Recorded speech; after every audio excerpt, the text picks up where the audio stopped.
안녕하세요. 김사유입니다. 오늘은 같이 읽기 좋은 책 3권을 준비해 보았습니다. 오늘 소개드리는 3권은 모두 비문학 책이고요. 각 책들은 지금 다루어 보아야 할 주제들을 하나씩 담고 있습니다. 그러면 한 권씩 소개해 보도록 하겠습니다.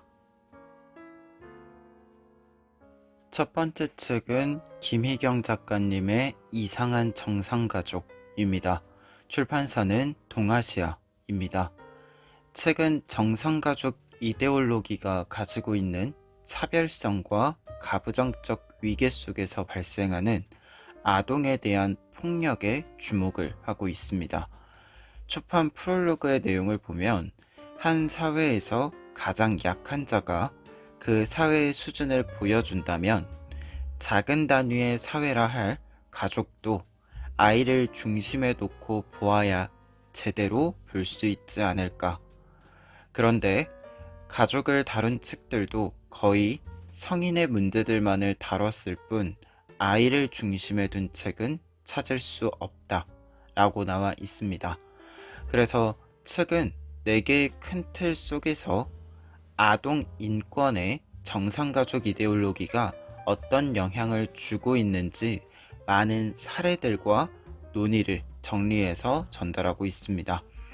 정상가족 이데올로기가 어떻게 한국 사회에서 가능했는지, 과거, 현재, 미래에 어떤 문제를 만들어내고 낼 수 있는지, 아동에 대한 폭력과 과잉보호가 가지는 공통점과 차이점은 무엇인지 등 어떻게 보면 우리가 경험했고 우리가 경험시키고 있는 지점들을 독자들로 하여금 구체성을 가지게 해서 문제를 인지시키는 책이라고 정리해서 소개를 드릴 수 있겠습니다.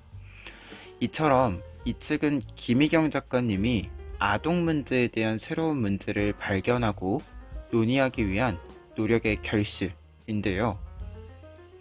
2017년에 초판이 나온 후 여러 논의를 통해 초판에 있던 부적절하다고 생각한 표현을 수정해서 2022년에 개정판이 나왔습니다.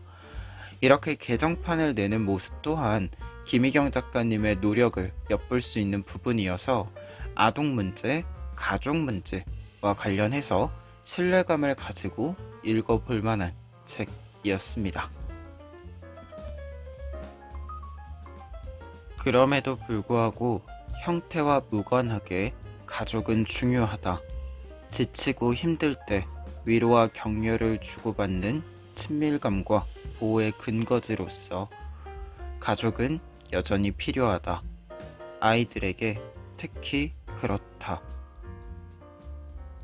두 번째 책은 리사 이오띠의 8초 인류입니다. 출판사는 미래의 창입니다. 책은 스마트폰 중독으로 인한 집중력 저하에 대한 이야기를 다룹니다. 집중력 저하와 관련해서 작가의 경험, 여러 사람들과의 인터뷰, 집중력과 관련된 정보를 담고 있는데요.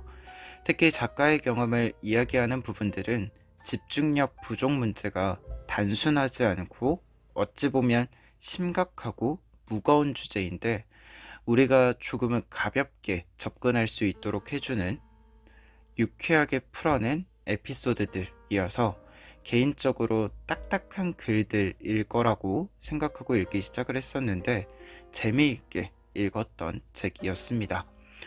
프롤로그와 에필로그 포함해서요 총 9개 챕터로 스마트폰, 디지털 기기 중독에 따른 인류 변화에 대해서 세분화한 주제로 다양한 결의 이야기를 포함하고 있습니다. 최근에 이와 비슷한 주제들의 책이 꽤 많이 나오고 있는데요. 같이 읽어보시면 좋을 것 같습니다. 그러면 한 구절 읽어 드릴게요. 오늘날 우리는 만성적으로 산만한 사람들이 되어버렸다. 그리고 그것을 교묘하게 다른 단어로 포장한다. 언어는 종종 우리를 속이는데 우리는 그것에 정통으로 걸려들었다. 어떻게 그렇게 된 것인지는 모르겠지만 역사상 어느 시점에서 우리는 산만함을 산만함이라 부르기를 그만뒀다. 이 말의 근저에 깔려있던 모든 부정적 의미와 함께 말이다.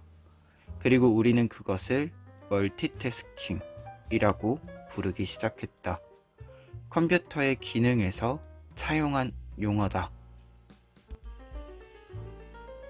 마지막 책은 예바 스칼레츠카의 당신은 전쟁을 몰라요 입니다.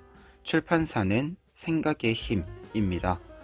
이 책은 우크라이나 전쟁으로 할머니와 집을 떠난 12살 예바의 일기입니다. 숫자만으로 설명되지 않는 역사들이 아주 많은데요. 그 사실을 또 한 번 알려주는 책입니다. 전쟁국의 국민으로 느끼는 공포, 불안함, 허망함 등을 잘 알려주고 있어서 전쟁이란 단어가 피부에 무섭게 닿게 된 책이기도 합니다. 주제와 사건이 아주 무거운 주제이지만 예바의 서술을 통해 빠른 속도감으로 책을 읽으면서 생각의 지점을 만들 수 있는 책이기 때문에 추천을 한번 해봅니다. 끝으로 한 구절 읽어드리고 영상 마무리하도록 하겠습니다. 다음 영상에서 또 뵙도록 하겠습니다. 전쟁이 어떤 건지 모르는 사람이 많을수록 좋다. 그러면 세상은 더 행복한 곳이 될 거다. 전쟁보다 더 끔찍한 것은 없으니까. 매일매일 조국에서 내가 살던 고향에서 벌어지는 일들을 뉴스로 볼 때마다 내 마음은 갈기갈기 찢어진다. 전쟁에서 살아남은 사람들은 절대 전과 같을 수 없다. 그들이 다시 삶을 즐기고 하루하루를 즐긴다 하더라도 그건 전쟁 없는 날들이기 때문일 거다. 전쟁을 겪은 이들은 이제 폭격과 미사일 소리에 잠에서 깨는 게 어떤 건지 알고 있으며 앞으로도 영원토록 그 소리를 잊을 수 없을 것이다.